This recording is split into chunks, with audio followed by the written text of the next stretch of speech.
ये आकाशवाणी है। कोविड-19 विशेष कार्यक्रम के अंतर्गत प्रस्तुत है कोरोना वायरस संक्रमण की वर्तमान स्थिति पर चर्चा। इसे प्रस्तुत कर रहे हैं आकाशवाणी संवाददाता सिद्धार्थ सिंह। इस कार्यक्रम में आमंत्रित स्वास्थ्य विशेषज्ञ हैं नई दिल्ली के अखिल भारतीय आयुर्विज्ञान संस्थान के डॉक्टर पीयूष रंजन।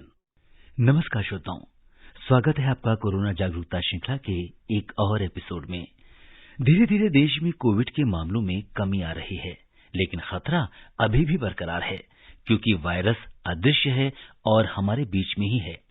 ऐसे में अगर हम सावधानी रखेंगे और कोविड एप्रोप्रिएट बिहेवियर का पालन करेंगे तो निश्चित तौर पर कोरोना को हरा पाएंगे। राष्ट्रीय टीकाकरण अभियान के अंतर्गत अब तक 73 करोड़ से अधिक लोगों को वैक्सीन लगाई जा चुकी है। पिछले 24 घंटे में 72,86,000 से अधिक लोगों को वैक्सीन लगाई गई। एक अच्छी बात यह है कि देश में स्वस्थ होने की दर 97.51% हो गई है। पिछले 24 घंटे में 34,000 से अधिक रोगी स्वस्थ हुए हैं। वहीं कल 28,000 से अधिक नए कोविड के मामलों की पुष्टि हुई है, जो चिंता का विषय है। श्रोताओं, कोविड से संबंधित किसी भी जानकारी के लिए आप राष्ट्रीय हेल्पलाइन नंबर 1075 और 011-2397-8046 पर संपर्क कर सकते हैं। अभी भी हमारे मन में कोरोना और इसकी वैक्सीन को लेकर तमाम शंकाएं हैं, इसलिए इन्हीं सवालों का जवाब ढूंढने के लिए आकाशवाणी पर हम आपके लिए लेकर आते हैं कोरोना जागरूकता श्रृंखला का विशेष कार्यक्रम। और आज के इस अंक के साथ मैं हूं सिद्धार्थ सिंह। श्रोताओं, कोरोना को लेकर आपके तमाम सवालों का जवाब देने और चर्चा के लिए हमारे आज के इस विशेष फोन इन कार्यक्रम से जुड़ गए हैं अखिल भारतीय आयुर्विज्ञान संस्थान एम्स के डिपार्टमेंट ऑफ मेडिसिन के additional professor doctor Piyush Ranjan. Doctor Piyush, नमस्कार। आज के कोविड जागरूकता श्रृंखला के इस कार्यक्रम में आपका स्वागत और अभिनंदन करते हैं। जी सिद्धार्थ जी, बहुत बहुत नमस्कार आपको और आपके माध्यम से देश के तमाम सुनने वाले श्रोताओं को मेरा बहुत बहुत नमस्कार। जैसा कि आपने कार्यक्रम के बिल्कुल शुरू में कहा कि अभी खतरा बाकी है और जो एक सफर पर हम सभी लोग साथ चल रहे हैं, जिसमें कि हमें मंजिल को पाना है, वह सफर अभी अधूरा है। तो हमें जरूर इसके लिए कोशिश करती रहनी होगी।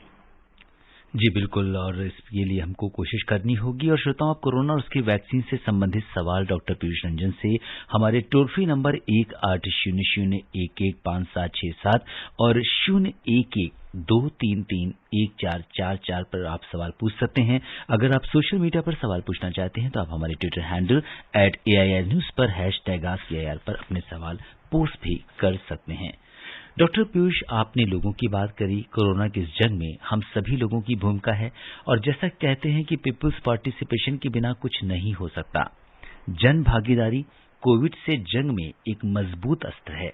इस पर आप क्या कहेंगे? जी, इस पर मुझे अब जो बातें याद आती हैं जो तमाम लोगों को समझ में आनी चाहिए। जी, सबसे पहली बात ये कि इस पर सभी लोगों को साथ साथ चलना। अभी काम पूरा नहीं हुआ है और जो थोड़ी बहुत जो काम हमें जो बचा हुआ है उसमें सभी लोगों की भागीदारी सुनिश्चित करनी है और यह सुनिश्चित करना है कि आखिरी व्यक्ति तक हमें हमारी कोशिशों का पूरा नतीजा मिले। कुछ पंक्तियां इसके लिए मुझे याद आती हैं जो मैं देशवासियों को सुनाना चाहूंगा। जी,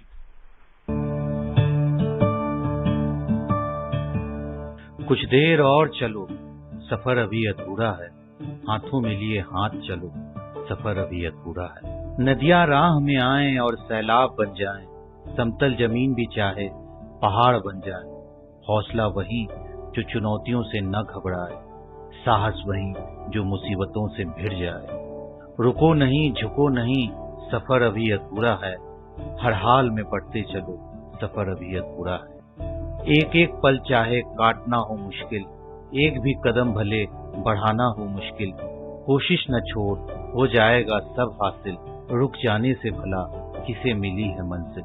चाल न धीमी करो, सफर अभी अधूरा है, जोश से बढ़ते चलो, सफर अभी अधूरा है।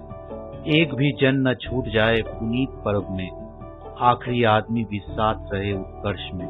साथ साथ ही चमकते हैं सितारे अर्श में, हम भला क्यों किसी को छोड़ दें फर्श में। सब साथ साथ चलो, सफर अभी अधूरा है, हाथों में लिए हाथ चलो, सफर अभी अधूरा है।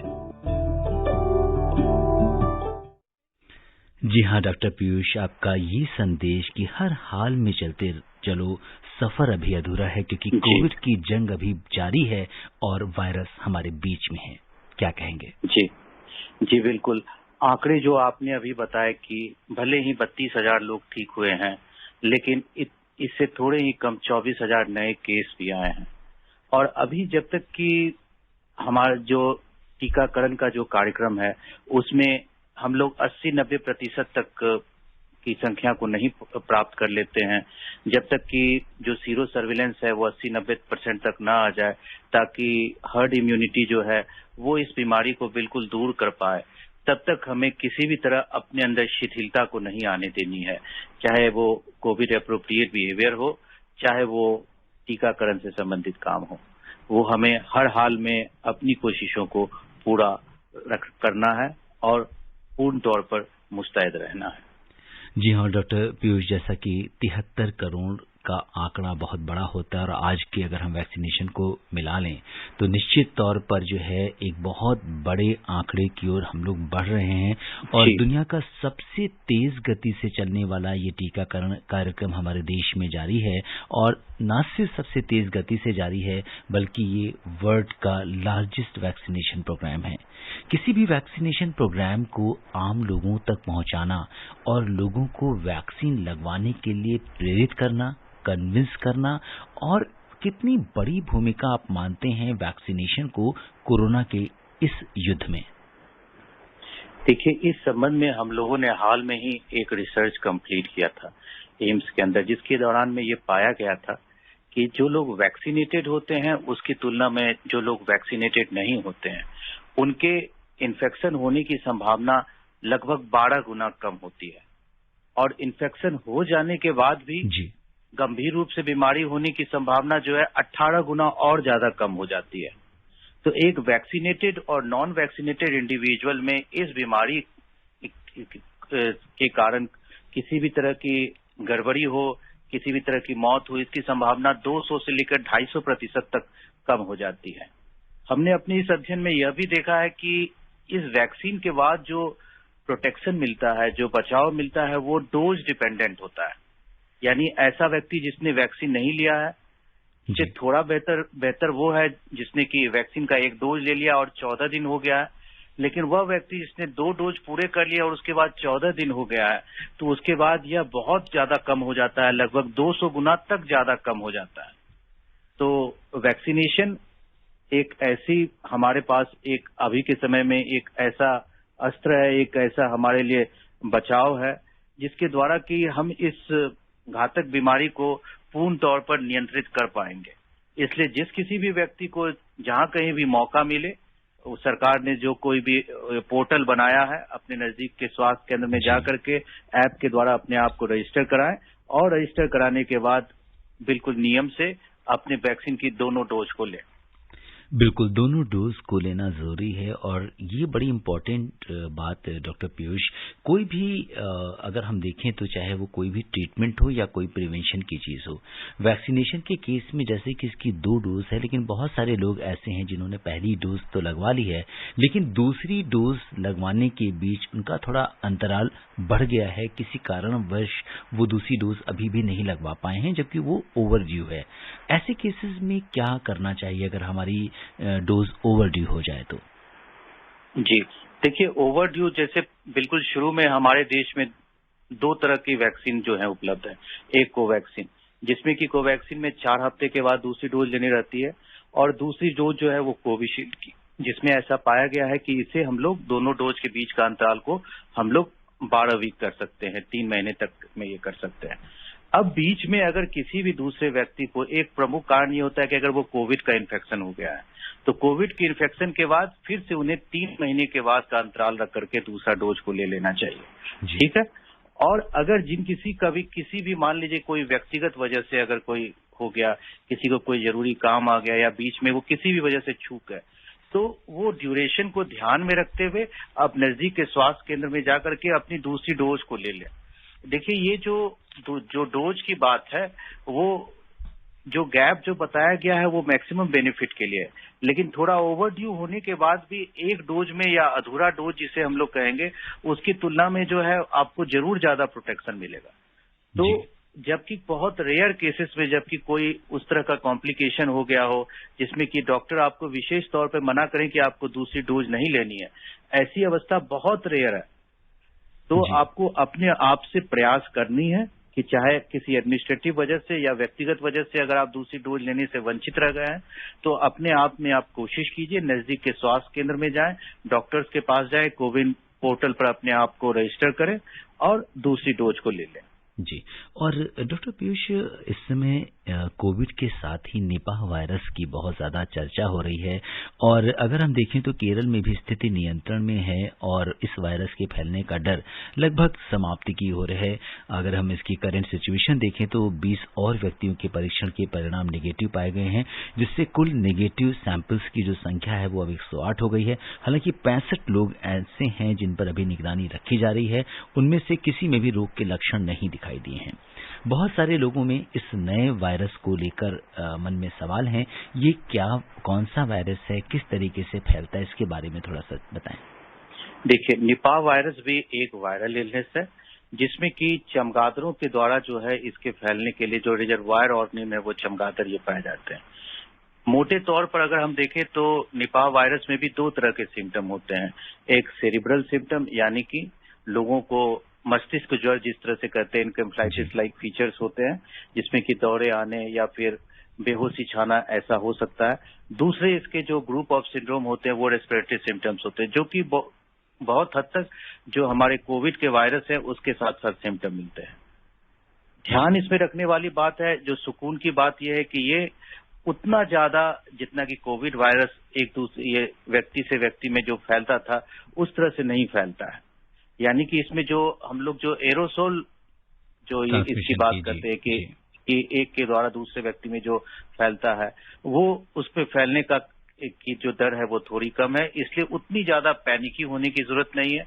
जो बचाव के तरीके ये हैं कि अगर आप किसी एंडेमिक जोन में हैं तो अगर आप में ऐसे सिम्टम आए हैं या आप किसी भी तरह से कोई भी पुराने मरीज के साथ अगर आपका संपर्क हुआ है तो और आप में ऐसे सिम्टम्स आए हैं तो आप डॉक्टर और स्वास्थ्य कर्मी को पहले बताएं ताकि वो आपको प्रॉपर प्रोटेक्शन के साथ आपका इलाज सुनिश्चित कर सके और ज्यादा घबराने की बात नहीं। ये एक पहली बात हो गई। दूसरा बचाव के लिए ये कि अगर आप कहीं पर भी जो जंगल में या ऐसी जगह पर जाएं तो आप ऐसे ही गिरा हुआ कोई भी फ्रूट वगैरह जो होता है, फल जो होता है वो सीधे न खाएं, उसे प्रॉपरली धो करके साफ सफाई करने के बाद खाएं। तो यह उतनी ज्यादा गंभीर बात नहीं है। यह बीमारी जो है नियंत्रण में पूर्ण तौर पर, जैसा आपने बताया कि लगभग नियंत्रण में आ चुकी है। लेकिन जो हम लोग एक गोल्डन रूल कहते हैं कि बचाव हमेशा जो है निदान की तुलना में बहुत बेहतर होता है। निश्चित तौर पर इस बचाव की से अगर हमें जानकारी रहेगी तो वो भी हमें बचाव में बहुत मदद करती है। और वैक्सीनेशन, जैसा कि डॉक्टर पीयूष ने बताया, कि एक बड़ा अस्त्र है कोविड की इस जंग में। तो अगर आपने अभी तक अपना वैक्सीनेशन नहीं कराया है तो अपना वैक्सीनेशन आप प्लान कीजिए और जल्द से जल्द इसे लगवाइए। जो श्रोता हमसे अभी भी जुड़े हैं उन्हें बता दें कि कोरोना जागरूकता श्रृंखला के आज के इस विशेष कार्यक्रम में हमसे चर्चा कर रहे हैं अखिल भारतीय आयुर्विज्ञान संस्थान एम्स के डिपार्टमेंट ऑफ मेडिसिन में additional professor doctor Piyush Ranjan. Doctor Piyush से आप हमारे टोल फ्री नंबर 1800115767 पर कोरोना से जुड़े सवाल पूछ सकते हैं। और इस समय हमारी आज की पहली कॉलर जुड़ गई हैं कार्यक्रम में, उत्तर प्रदेश बलरामपुर से रिंकी तिवारी जी। रिंकी जी नमस्कार, स्वागत है आपका कार्यक्रम में। जी बिल्कुल, और आपके साथ इस पर सर है, उन्हें भी मेरा नमस्कार। जी नमस्कार।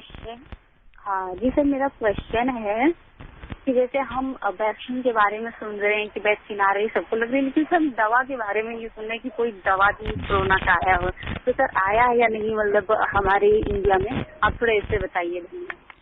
जी बिल्कुल, रिंकी जी का सवाल ये है कि वैक्सीन तो प्रिवेंशन तो हम कर रहे हैं, लेकिन उसके इलाज के लिए क्या कोई निश्चित दवा उपलब्ध है बाजार में? डॉक्टर पीयूष, इस पर आप क्या कहेंगे?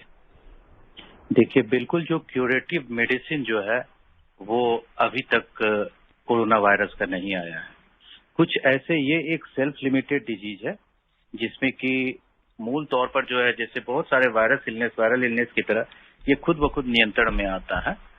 और नियंत्रण आने की प्रक्रिया के दौरान जो हम लोग सिम्टोमेटिक एंड सपोर्टिव ट्रीटमेंट करते हैं, वो करने के बाद लगभग 95-97% केसेस में जो है ये कंट्रोल में हो जाता है, ठीक हो जाता है। कुछ दवाइयां जो हैं जो कि वो बताई गई हैं कि जिसके द्वारा कि ये इसके इलाज में बहुत मददगार होते हैं, जिसमें कि स्टेरॉइड्स हो गया, जो टोसिलीजुमैब हो गया, और कुछ ऐसी और दूसरी जो ऑक्सीजन थेरेपी हो गई, रेमडेसिविर भी कुछ केसेस में हम लोगों को देने की बात कही गई है। तो ये कुछ ऐसे सपोर्टिव मेडिसिन है। और लेकिन यह बात बिल्कुल सही है कि बिल्कुल अचूक दवाई, जैसे कि हम लोग और दूसरे इन्फेक्टिव डिजीज का देखते हैं कि कुछ गोलियां खा लो और उसके बाद ठीक हो जाए, उसके लिए वैज्ञानिक तमाम विश्व भर में कोशिश कर रहे हैं। उम्मीद कीजिए कि जल्दी ही कोई सफलता मिल जाए। बिल्कुल, तो पूरे विश्व में वैज्ञानिक कोरोना की दवा के लिए प्रयास कर रहे हैं कि जल्दी से जल्दी इसकी दवा हमें मिल जाए और जिससे कि लोगों का इलाज किया जा सके।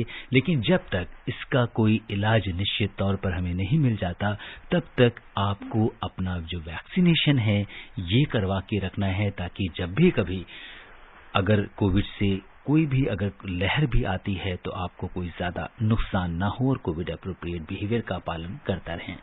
और इस बीच अब हमारे साथ फोन लाइन पर जुड़ गए हैं अनिल यादव जी दिल्ली से। अनिल जी नमस्कार। हाँ सर नमस्ते जी बताइए क्या जानना चाहते हैं। हाँ सर, डॉक्टर साहब को भी नमस्ते।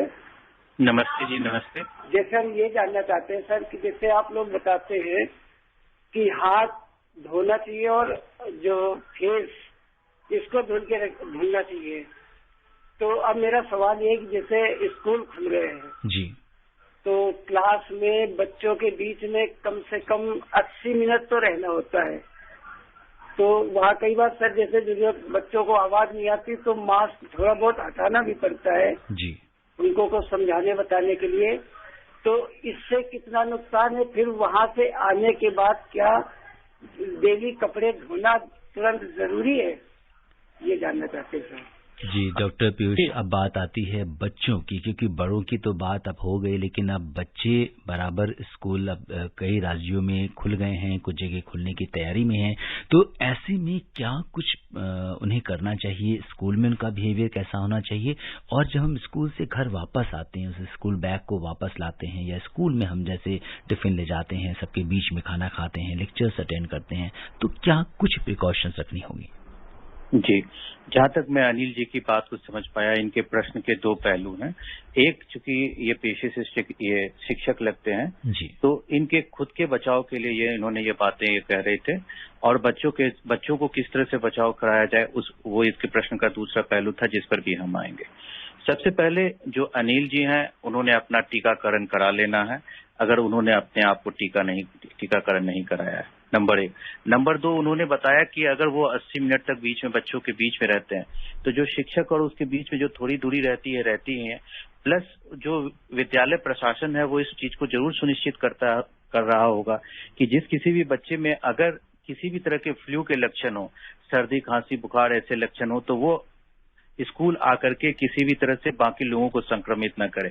इस चीज को भी सही ढंग से रीइंफोर्स किए जाने की जरूरत है। और मैं उन्हें ये सलाह दूंगा कि जैसे अपनी क्लास शुरू करने के पहले बच्चों से एक बार पूछ लें कि किसी को सर्दी खांसी या बुखार तो नहीं है। अगर कोई ऐसा नहीं है और बीच में और साथ ही साथ इन्होंने अपना टीकाकरण करवा लिया है, तो उन्हें बहुत ज्यादा परेशान होने की जरूरत नहीं है। तीसरी बात उन्होंने की कि मास्क को कई बार खोलना पड़ सकता है क्योंकि बच्चों को सुनाई नहीं पड़ सकता है। इसमें मैं एक सुझाव दूंगा कि धीरे धीरे जिस तरह से हम लोग न्यू नॉर्मल की बात कर रहे हैं, तो बहुत संभव है कि क्लास में भी जो थोड़ा सा जो एक माइक्रोफोन और इस जैसी बात कही गई थी, जिसमें कि आवाज धीरे से करने के बाद जो आवाज को बढ़ा करके कही जाने की बात ये की व्यवस्था हो सकती है, शायद धीरे धीरे स्कूल में जो है वैसी व्यवस्था भी हो जाए। तो टिल दैट टाइम जब तक भी ऐसा हो सकता है, जहां तक संभव हो, जितना भी संभव हो, आप कोविड एप्रोप्रिएट बिहेवियर करते रहें। अभी तक के समय में चूंकि लोगों में जो सीरो पॉजिटिविटी है, जो पहले इन्फेक्टेड हो चुके हैं या वैक्सीनेटेड हो चुके हैं, उनमें प्रैक्टिकली बहुत ज्यादा ऐसा कोई जोखिम नहीं है। तो वो सावधानी बरतते हुए जो उनका कर्तव्य है, जो शिक्षा दीक्षा देने का है, वो करते रहें। इसी में ही सबों की भलाई है। और यहाँ पे डॉक्टर पीयूष आपसे जो पेरेंट्स हैं उनकी भी एक भूमिका होगी, क्योंकि बच्चे जा रहे हैं तो वो अपनी तरफ से, या जैसा कि आपने कहा कि कोई बीमार बच्चा नहीं होना चाहिए, कि आजकल जैसे वायरल का मौसम है, मौसम तेजी से बदल रहा है, बरसात का मौसम है, तो ऐसे में पेरेंट्स की तरफ से क्या प्रिकॉशंस होनी चाहिए? देखिए, वो जो इस तरह की आपने बात कही कि बीमार का और माता पिता के द्वारा जो बचाव के लिए जो हो, देखिए अभी के टाइम में चूंकि पूरे जो केस पॉजिटिविटी रेट जो है हमारी दिल्ली में जो है वो आधे % से भी कम है। यानी हर 200 व्यक्ति जिसमें कि हम संदेह करते हैं उसमें से सिर्फ एक व्यक्ति को ऐसा पॉजिटिव होता है। प्लस जो अलग अलग जगहों पर ये अलग अलग है, तो इसमें ये उतनी ज्यादा चिंता की बात नहीं है। और अभी मौसम है, मौसम में जो दूसरी तरह की सामान्य सर्दी खांसी जो है वह भी आ रही है, तो उसकी वजह से चिंता ज्यादा न करें। लेकिन जब भी लक्षण मिले तो खुद को आइसोलेट कर लें और नजदीक के जो स्वास्थ्य केंद्र में जाकर के अपना प्रॉपर जांच करवाएं। जी। और अब हमारे साथ कार्यक्रम में गाजियाबाद से यामीन भाई जीडियो वाला जुड़ गए हैं। यामीन भाई नमस्कार। सर नमस्कार जी। जी, स्वागत है आपका कार्यक्रम में। डॉक्टर साहब को भी नमस्कार जी। जी नमस्ते। सर मैं जानना चाह रहा था, लोग जो पहले संक्रमित हो गए थे और वो ठीक हो गए हैं, लेकिन उनको वीकनेस और कमजोरी ज्यादा है, तो वो क्या मल्टीविटामिन लें या कुछ और लें, तो आप थोड़ा समझाएं। जी डॉक्टर पीयूष, ये बहुत बड़ी समस्या जो पोस्ट कोविड आई है लोगों में, वो वीकनेस उनकी जा नहीं रही है और कुछ उससे रिलेटेड और समस्याएं हैं। आपका क्या अनुभव रहा है पोस्ट कोविड जो सिम्टम्स रह गए हैं? देखिए, कुछ तो पोस्ट कोविड सिम्टम 2 तरह के होते हैं। एक तो रेस्पिरेटरी सिम्टम्स हुए और दूसरे नॉन रेस्पिरेटरी सिम्टम।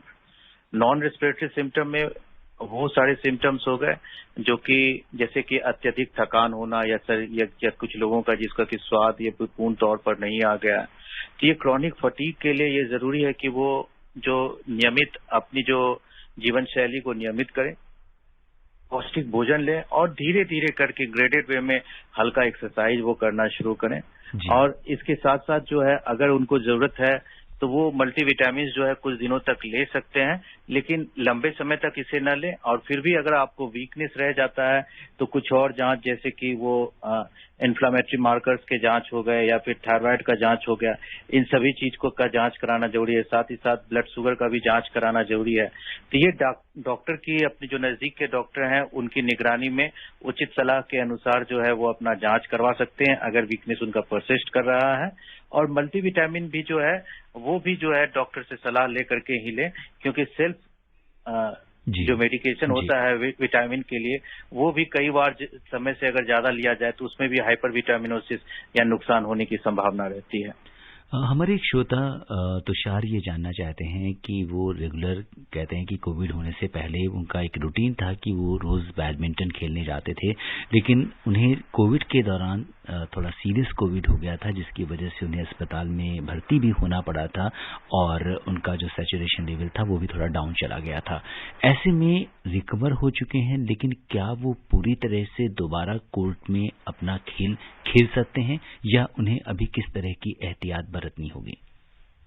देखिए, अगर उनको लंग में थोड़ी फाइब्रोसिस हो गई है या उनकी एक्सरसाइज कैपेसिटी, एक्सरसाइज टॉलरेंस हम कहते हैं, यानी कि कसरत करने का, भागदौड़ करने की जो क्षमता शरीर में है, वो अस्पताल से भर्ती होने के बाद अगर वापस आने में थोड़ी कमी है तो धीरे धीरे उसको वो बढ़ाएं।